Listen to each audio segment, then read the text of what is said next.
Vamos ahí, Isaías capítulo 6.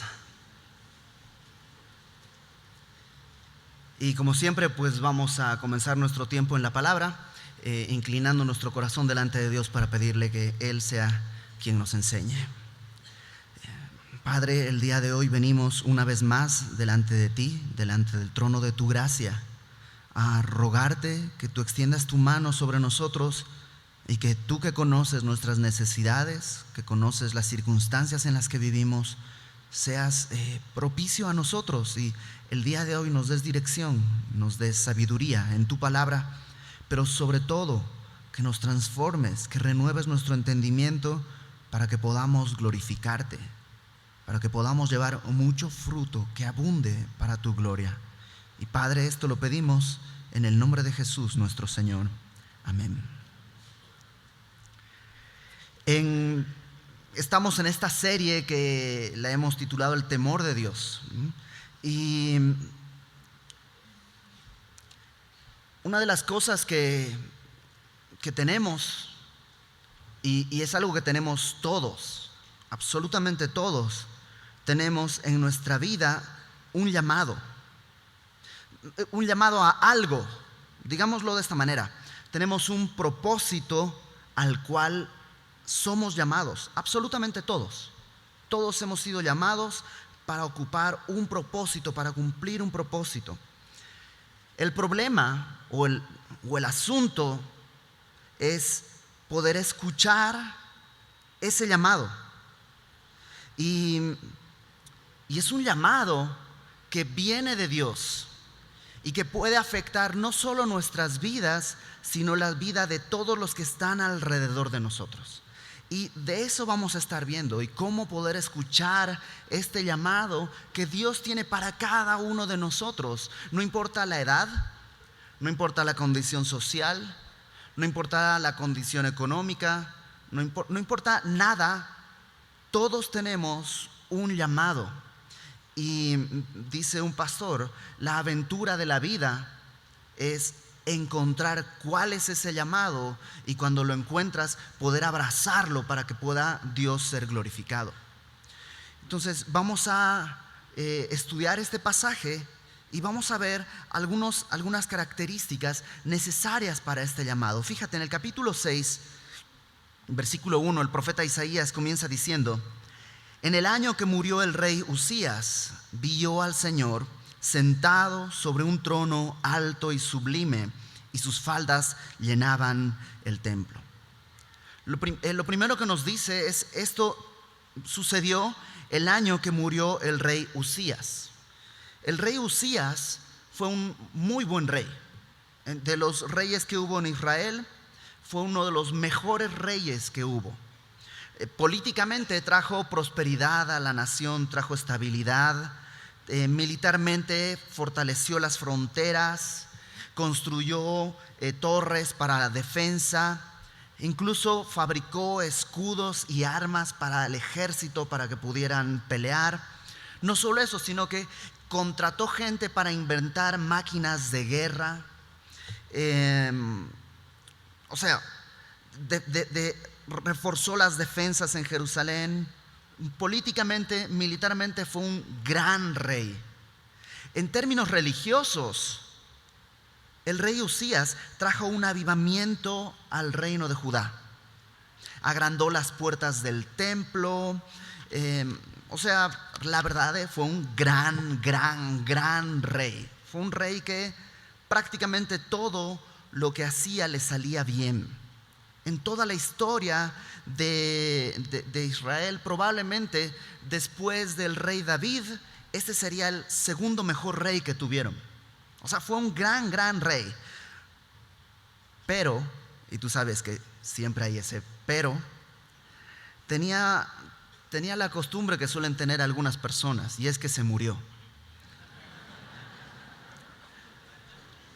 Y no solo se murió, sino que además murió apartado, aislado, porque murió de lepra. Y tú sabes que en la Biblia la lepra representa el pecado. Lo que pasa es que este rey Probablemente viendo que todo lo que hacía le salía bien, viendo que era un rey tan diligente, tan bueno en todo, pues se ensoberbeció y empezó a creer esas cosas de él mismo y empezó a pensar, pues la verdad es que soy el mejor rey que ha habido, y empezó su corazón a llenarse de soberbia. Y entonces en esa soberbia entró al templo para querer ofrecer incienso a Dios, labor que no le correspondía a los reyes, sino a los sacerdotes. Pero él en su soberbia, pensando, pues yo he traído militarmente, políticamente, religiosamente, lo hago todo bien, se metió al templo a querer ofrecer incienso. Un grupo de sacerdotes lo detiene y trata de impedirlo y decirle, no te toca a ti, pero él no quiere oír, es el rey y es un buen rey. Y entonces Dios lo hiere con lepra, ahí mismo, y sale corriendo, y entonces tiene que vivir aislado en una casa aparte y pasar sus últimos días solo mientras su hijo se encargaba de los asuntos del reino. El rey Uzías, permítanme decirlo de esta manera, representa en nuestra vida lo mejor que tenemos y lo mejor que puede ofrecer nuestra naturaleza, ¿no? Porque la verdad es que algunos de nosotros, bueno, más bien algunos de ustedes, tienen muchas buenas cualidades. Habrá gente muy ordenada, gente muy disciplinada, gente que vive bajo una ética elevada, gente honrada, ¿no? Y todo eso como parte de su educación y de su naturaleza, ¿no? Por ejemplo, una de las cosas que, y lo digo así nomás, pero por ejemplo, yo nunca dije groserías, ni antes de Cristo, y evidentemente después de Cristo pues tampoco, pero nunca me nació, nunca fue algo que yo dije o quise decir, y siempre se me hizo como de mal gusto.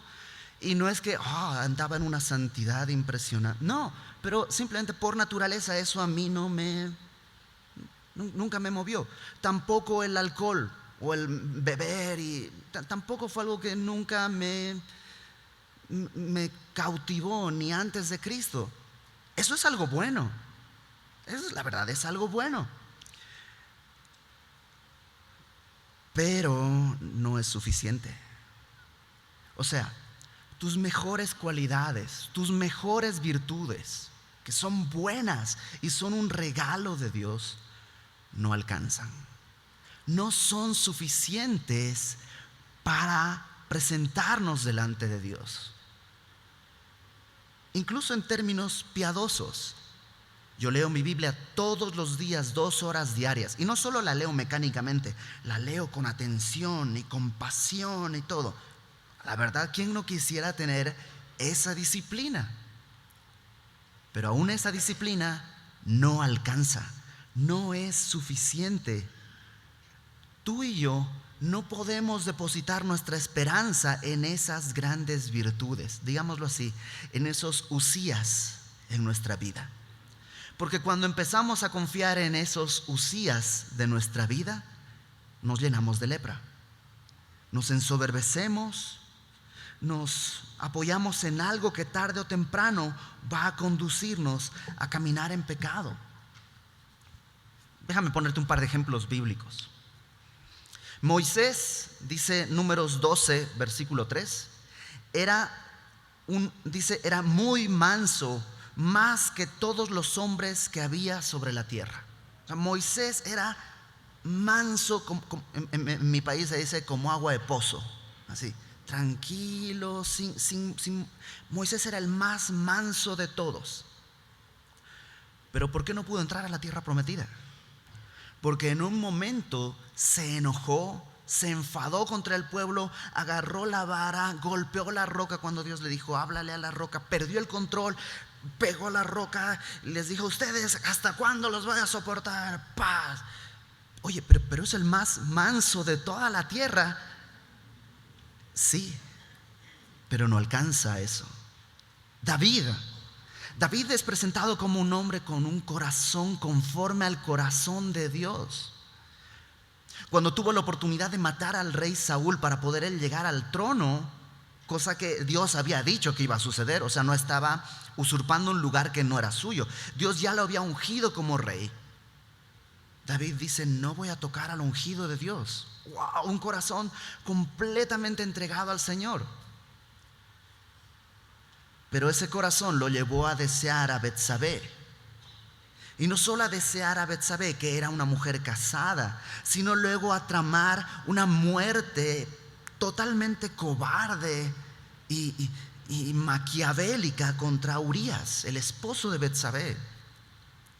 Pero era un hombre, sí, pero no alcanza. Pedro era un hombre valiente, arrojado, ¿no? El único que dice: Señor, si eres tú, yo salgo de la barca y que vaya caminando sobre el agua.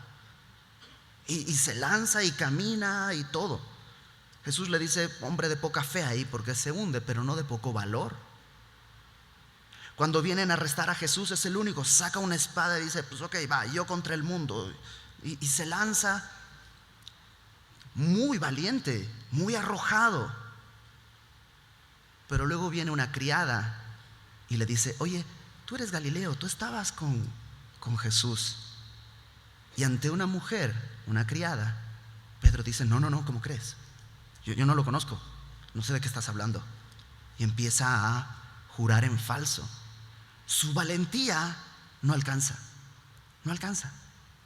Nuestras mejores cualidades son cualidades humanas y no alcanzan para presentarnos delante de Dios. Lo mejor que tenemos delante de Dios sigue siendo un trapo de inmundicia ante la majestad de Dios. Jesucristo dijo: por eso, el que quiera ser mi discípulo, niéguese a sí mismo, tome su cruz cada día y sígame. Dios tiene que redimir incluso las mejores cosas que yo tengo. Dios tiene que ser el soberano. Incluso mis mejores virtudes y cualidades las tengo que poner delante de Dios. Tengo que morir a eso para que entonces Dios, si quiere, Él pueda darles vida. Y ya no son mías, sino son suyas. Y ese es Usías, un gran rey. Probablemente a su muerte el pueblo pensaba: ¿y ahora qué vamos a hacer? ¿Qué vamos a hacer? Usías fue un gran rey, ¿qué vamos a hacer? ¿Quién podrá ayudarnos? Pero cuando viene la muerte, ante la incertidumbre de la muerte de este gran rey, entonces Isaías dice: vi yo al Señor sentado sobre un trono alto y sublime, y sus faldas llenaban el templo. O sea, Isaías dice: ante la muerte de un gran rey, me di cuenta que hay algo superior y supremo a lo que Usías. Lo mejor que podía hacer Usías no es comparable con el rey que está sentado en un trono alto y sublime. Solo a la muerte de mis mejores, porque si te apoyas en tus mejores cualidades, tu vida es corta. O sea, lo más lejos que alcanzas es hasta donde llega tu brazo, hasta ahí llega tu existencia. Cuando dejas de verte a ti, entonces puedes ver la gloria de Dios. Y dice: sus faldas llenaban el templo, ¿no? Sus faldas habla de, algunas versiones lo traducen como las borlas de su capa, ¿no? Estos como hilitos que colgaban y que representaban la realeza. Un siervo, una persona que trabajaba con las manos, alguien que era un siervo, no tenía mucho adorno en su túnica, porque pues es un estorbo a la hora de trabajar. En cambio, las personas de alta esfera, las personas de la alta sociedad, llevaban mangas largas, llevaban borlas en sus mantos, en su capa, porque representaba eso: yo no tengo que hacer trabajo de siervos, estoy en otra categoría. Hablaba de realeza.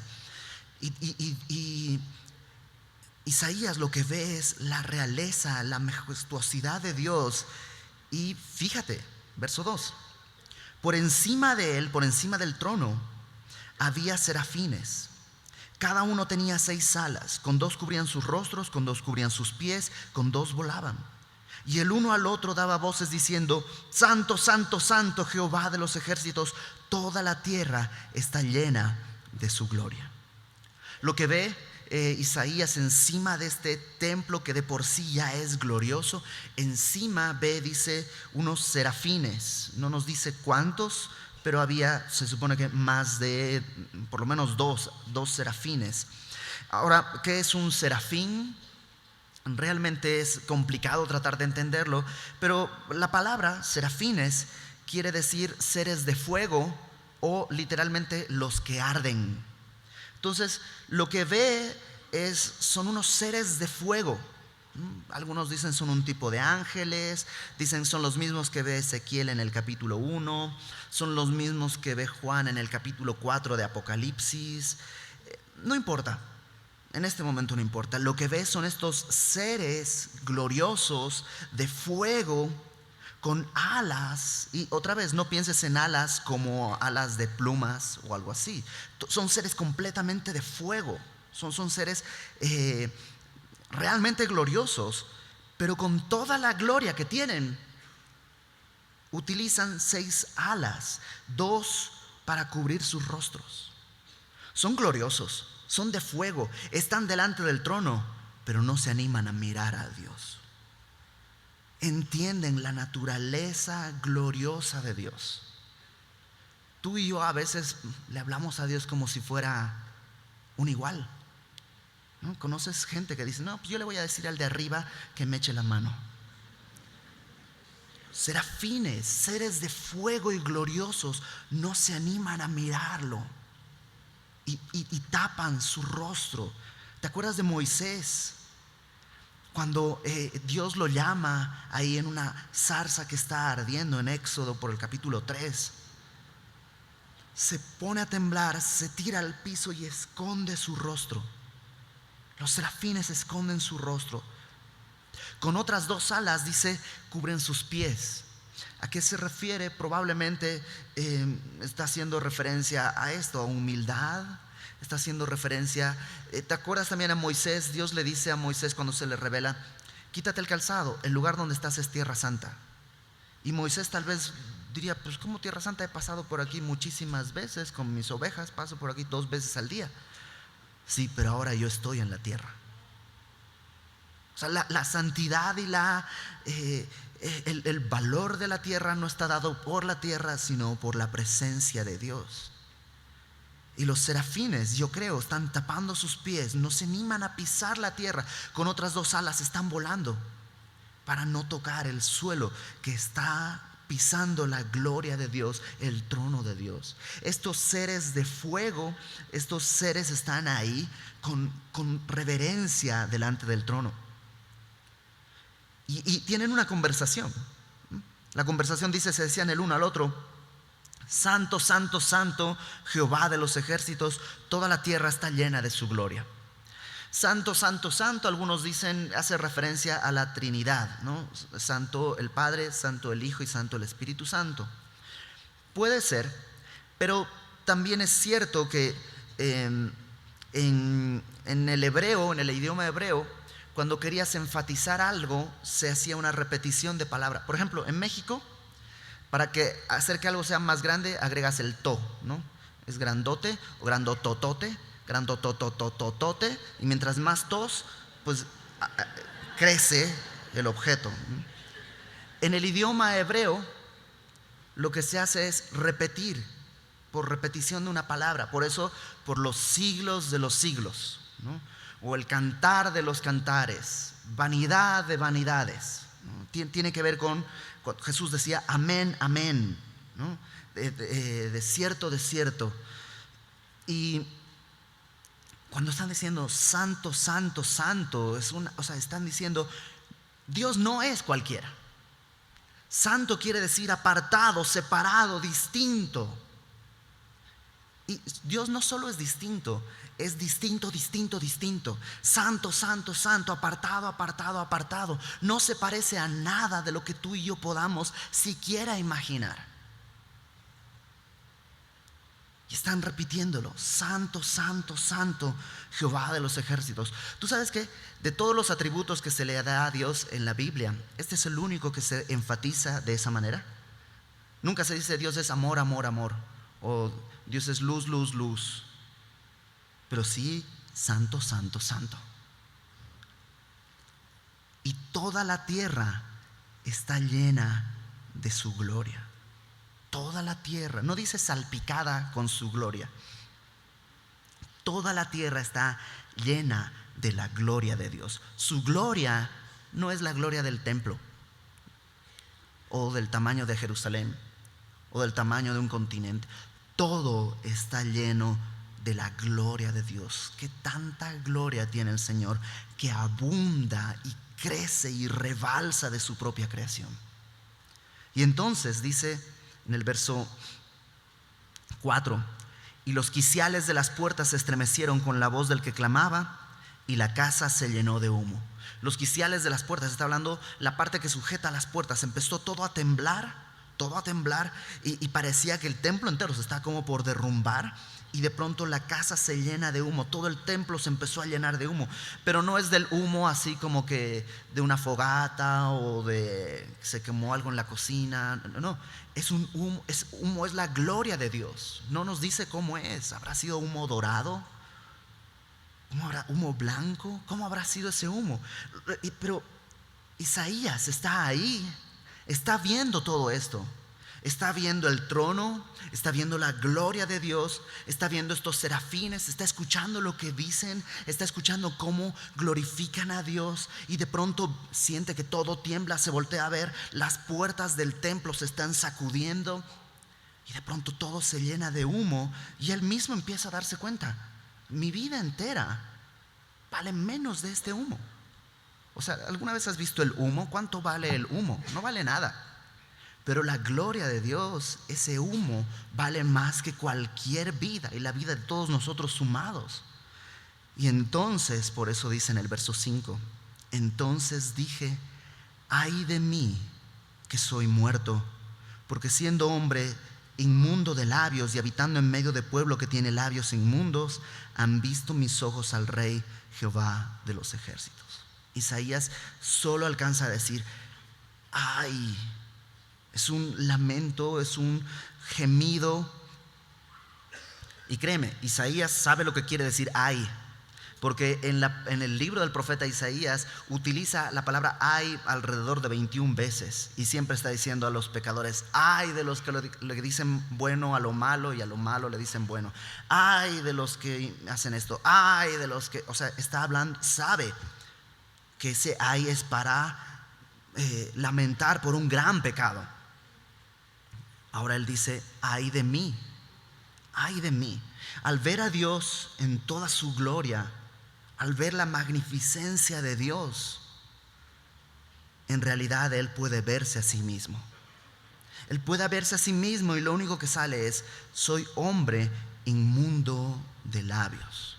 Y no solo eso, no solo soy inmundo de labios, es el profeta, ojo, es Isaías, es el profeta. Dios lo usa para hablar al pueblo. O sea, no es cualquier persona, es el profeta. Y el profeta lo que dice es: soy inmundo de labios, y no soy distinto al resto del pueblo. Soy inmundo de labios en medio de gente que es de labios inmundos. Soy igual que el asesino, soy igual que el fornicario, soy igual que el vanidoso, soy igual que el orgulloso y que el egoísta, soy igual que cualquiera. Soy igual que todos los demás delante de Dios. No dice: wow, menos mal que no soy como los otros. Se da cuenta que su condición es igual que la de todos los pecadores en la faz de la tierra. Y cuando habla de inmundo de labios, también está hablando de algo más interno, porque Jesucristo nos dijo en Mateo 12 que de la abundancia del corazón habla la boca. O sea, lo único que está diciendo es: sí, mis labios son inmundos, pero el problema no está en mi boca. El problema está en mi naturaleza. Mi corazón es así y no es distinto. Tristemente, el día de hoy probablemente alguien le diría: ay, Isaías, no digas eso de ti. Al final de cuentas eres profeta, ¿no?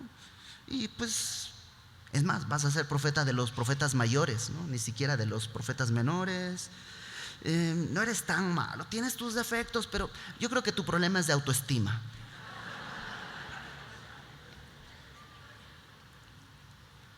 Tal vez Isaías respondería: ok, eso es si me comparo contigo, pero comparado con Dios, no tengo esperanza. No soy tan malo comparado contigo, pero comparado con Dios, ni tú ni yo tenemos esperanza. No puede haber llamado, no podemos escuchar el llamado de Dios si no entendemos la santidad y la gloria de Dios, y no la entendemos como lo que es, infinitamente más alta que cualquier estándar que tú y yo tengamos acerca de nuestra propia conducta, acerca de nuestra propia naturaleza. No soy tan malo, está diciendo realmente Dios: no eres tan bueno, no eres tan grande, no eres tan excelso.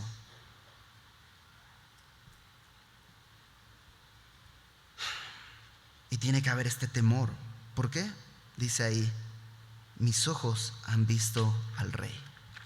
Y el llamado comienza viendo al Rey. El llamado comienza entendiendo quién es Él, entendiendo quién soy yo, y temblando de terror ante el abismo que hay entre nosotros. Isaías no dice: vi a Dios y sentí tan bonito. Dice: vi a Dios y estoy muerto. Estoy muerto. Le invade el terror, porque Dios es Dios y yo soy inmundo. Entonces, cuando Isaías ha entendido eso, cuando ha entendido la condición de Dios, cuando ha entendido su propia condición, y cuando ha confesado eso, cuando ha dicho: soy inmundo de labios, no dice: bueno, yo no soy tan malo, lo que pasa es que las circunstancias me han obligado a ser lo que soy, mi educación fue así, lo que pasa es que mi papá me trataba así, la sociedad, mis amigos, la gente con la que me junto, lo que pasa es que no tengo dinero y por eso tengo que hacer esto, lo que pasa. No, Isaías no tiene excusas. Aquí hay un problema: soy yo, mi corazón, mi naturaleza es de pecado y Dios es santo, santo, santo. Y no hay otra explicación. Entonces, cuando Él ha llegado a ese punto, dice en el verso 6: voló hacia mí uno de los serafines, teniendo en su mano un carbón encendido tomado del altar con unas tenazas, y tocando con él sobre mi boca, dijo: he aquí que esto tocó tus labios, y es quitada tu culpa y limpio tu pecado. Ojo, es un ser de fuego que agarra un carbón encendido con tenazas para no quemarse. O sea, estamos hablando de otro tipo de fuego, porque un ser de fuego no tendría problemas en agarrar un carbón encendido, pero agarra unas tenazas y con esas tenazas toca la boca de Isaías. ¿Le habrá dolido? Algunos teólogos dicen que no hay ningún registro de que haya habido dolor. Otros dicen que seguramente sí. ¿Yo qué pienso? Yo creo que duele el venir al Señor, porque tienes que morir a tus deseos, tienes que morir a tus pasiones. Duele aprender a caminar en santidad, porque es una lucha contra ti mismo, contra todo lo que está en tu mente, contra todos los que son tus deseos. Duele, y duele todos los días. Yo creo que dolió. Isaías está viendo esta visión, que es realmente una visión del templo que está en el cielo. Isaías está en la tierra, pero está viendo el templo que está en el cielo. En el cielo, dice la palabra, que hay un templo, y el templo de la tierra era como una maqueta de lo que estaba en el cielo. Y él entonces está en el cielo, donde está el trono, donde está todo esto, y del altar del sacrificio toman este carbón encendido. Ese altar que, digámoslo así, desde la perspectiva de Isaías, está esperando a que Cristo vaya y ofrezca su propia sangre. Es ese altar el que va a traernos libertad, el altar el que va a consumir nuestro pecado en Cristo. De ese altar es sacado este carbón para limpiar a Isaías. Por eso él puede ser quitado de la culpa y puede ser limpio de su pecado. Interesante, él decía: estoy muerto, y entonces cuando tocas en sus labios, entonces está vivo. Y es lo mismo que Jesús dijo: tienes que morir. El que quiera guardar su vida la va a perder, pero el que pierda su vida, el que diga: estoy muerto, no tengo esperanza, estoy muerto, ese va a guardar su vida. No tiene méritos, Lo único que hizo fue reconocer la gloria de Dios y reconocer su insignificancia delante de Dios. Entonces, ¿qué pasa? Entonces, cuando ya está muerto Uzías, no hay nada bueno, no me apoyo en nada carnal. Cuando ya conoce la gloria de Dios, cuando conoce su propia miseria, cuando ha temido, cuando ha confesado su pecado, cuando ha sido limpiado, entonces puede oír a Dios. Y dice en el verso 8, después oí la voz del Señor. Y solo después de todo esto oyó la voz del Señor que decía, ¿a quién enviaré? ¿Y quién irá por nosotros? Entonces respondí yo, heme aquí, envíame a mí. O sea, después de que pasó todo esto, antes no escuchaba a Dios, pero ahora lo escucha, y lo que escucha es una conversación igual entre la Trinidad. Pareciera como que el Padre está diciendo, ¿a quién vamos a enviar? ¿Quién irá por nosotros? Isaías lo escucha, y ahora que puede oír, ya puede responder. Y entonces dice, heme aquí. Ha sido limpiado, pero no ha perdido el temor. No dice, yo voy. Sino dice, yo estoy aquí. Y si tú quieres enviarme, aquí estoy, soy tu siervo. Isaías sabe quién es. No ha perdido el temor, ha perdido el pecado, ha perdido esta separación entre Dios y él, pero sigue permaneciendo en temor. Sus labios inmundos han cambiado, pero no ha cambiado quién es Dios.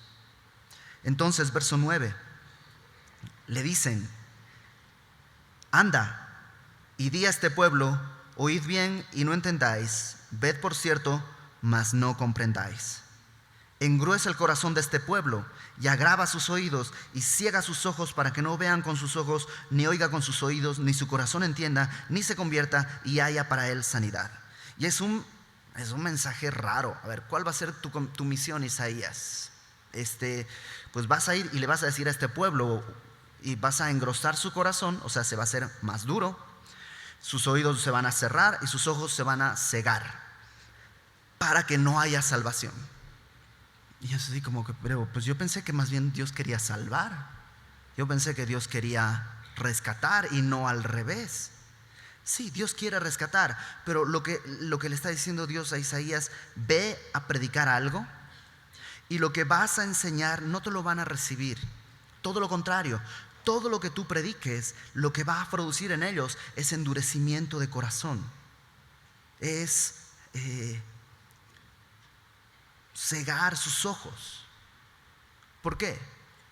Porque esa gente no ha visto lo que ha visto Isaías. No ha visto quién es Dios, no puede verse quién es.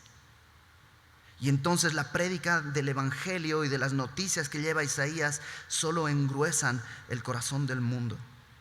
¿Te ha pasado?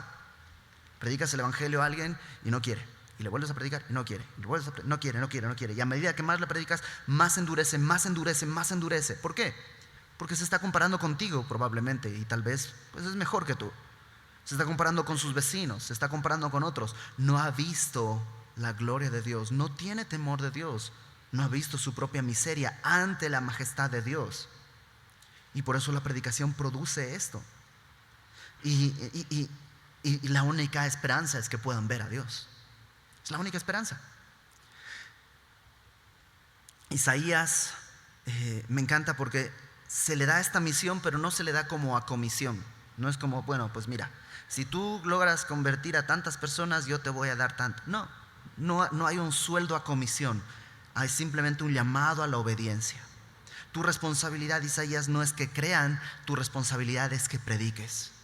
Tu responsabilidad no es que te sigan, tu responsabilidad es que no te olvides quién eres, no te olvides quién soy y no te olvides lo que te pido que hagas. El resto es un asunto de ellos, entre Dios y ellos. Y entonces Isaías, lógico, ante este encargo tan extraño, pregunta en el verso 11. Yo dije, ¿hasta cuándo, Señor? O sea, es un encargo difícil. ¿Cuánto tiempo lo tengo que hacer? ¿15 días? ¿Un mes? ¿Cuánto tiempo tengo que hacer esta misión? Y Dios le dice, hasta que las ciudades estén asoladas y sin morador y no haya hombre en las casas y la tierra esté hecha un desierto, hasta que Jehová haya echado lejos a los hombres y multiplicado los lugares abandonados en medio de la tierra. O sea, sigue haciéndolo hasta que termine todo. Sin descanso, persevera, obedece y continúa hasta el final. Y entonces dice el verso 13, que es un verso bastante oscuro. El hebreo en este versículo es muy complicado de tratar de entender. Muchas versiones traducen de muchas maneras. Te lo voy a leer y luego te digo algo que es más o menos el tema central. El verso 13 dice: y si quedare aún en ella la 10ª parte, esta volverá a ser destruida. Pero como el roble y la encina, que al ser cortados aún queda el tronco, así será el tronco, la simiente santa. Lo que está diciéndole es: predica hasta que no haya nadie ni nada, hasta que las ciudades queden destrozadas, desoladas y desiertas. Y si quedara en la ciudad una 10ª, y no está hablando un 10% literal, pero si quedara una 10ª en la ciudad, también esa va a ser quemada. Pero quedará, así como cuando tú cortas un árbol, no lo desarraigas, o sea, no lo arrancas con raíces, sino que lo cortas del tronco. Y queda la cepa abajo, la raíz a un pedacito de tronco, y por tanto está todavía pegado a la tierra y todavía puede volver a crecer y todavía puede volver a florecer. Así, cuando el tronco ya esté completamente talado, hay un pedacito que queda en el suelo, y esa es la simiente. O sea, de toda la ciudad tal vez quede un 10%, y ese 10% tal vez también va a ser arrasado, pero hay una pequeña simiente, hay un pequeño remanente que va a quedar con vida. Y como humanos, tú y yo, tenemos que empezar a caminar en este capítulo. O sea, no confiar en nuestro Usías. Tus grandes cualidades son buenas, son buenas. No estoy diciendo que a partir de mañana seas desordenado, impuntual y todo lo peor. No, son buenas, pero ponlas delante de Dios. No te gloríes en esas cosas, porque el gloriarte en esas cosas te lleva a pensar: mejor soy yo que los demás. Yo sí soy disciplinado, yo sí soy ordenado. Es que los demás son todos unos impuntuales, soy el único que hace las cosas bien. ¿Sabes qué? Eso es orgullo. Y estás midiéndote basándote en tus cualidades, y no estás viendo la gloria de Dios. Y lo que necesita mi familia, lo que necesita mi comunidad, lo que necesita esta ciudad y este país y este planeta, no es un cambio en las circunstancias. O sea, si el dólar baja, la verdad beneficia a muchos, pero México no necesita que el dólar baje. México necesita que los que están aquí, que los que estamos aquí, podamos caminar en el temor de Dios y poder escuchar esto que Dios está llamando. Porque si te das cuenta, Dios no le llama: Isaías, ven, tengo una misión para ti. No, Dios dice: ¿a quién voy a enviar? Y resulta que Isaías está con el oído abierto. ¿A quién voy a enviar? Y resulta que Isaías está ahí. El día de hoy Dios está preguntando igual: ¿a quién voy a enviar? Tal vez no está diciendo tu nombre así con una voz así toda mística. No. Pero Dios está preguntando: ¿a quién voy a enviar? Hay gente en el metro, hay gente en la calle, hay gente en tu edificio, hay gente en la familia que Dios quiere alcanzar. ¿A quién voy a enviar? ¿Quién va a decir: heme aquí, envíame a mí? Yo no puedo ir, envíame. Dios está llamando, y no al ministerio profesional. El ministerio profesional es muy poquitito comparado con el mundo. Dios está llamando al ministerio en la vida, a que tú puedas hacer como padre, como madre, como hijo, como profesor, como ingeniero, como abogado, como obrero, como empleado, que puedas caminar y vivir y conducirte así, sabiendo que tienes una meta, un propósito, sabiendo que estás dispuesto a ser rechazado porque el mensaje no es agradable, sabiendo que estás dispuesto a reconocer tu propia miseria. Jesucristo en el Sermón del Monte dijo: bienaventurados los pobres en espíritu. Así comienza, reconociendo la majestad de Dios, reconociendo mi propia insignificancia. Isaías ya no confía en Usías. Dice: estoy muerto.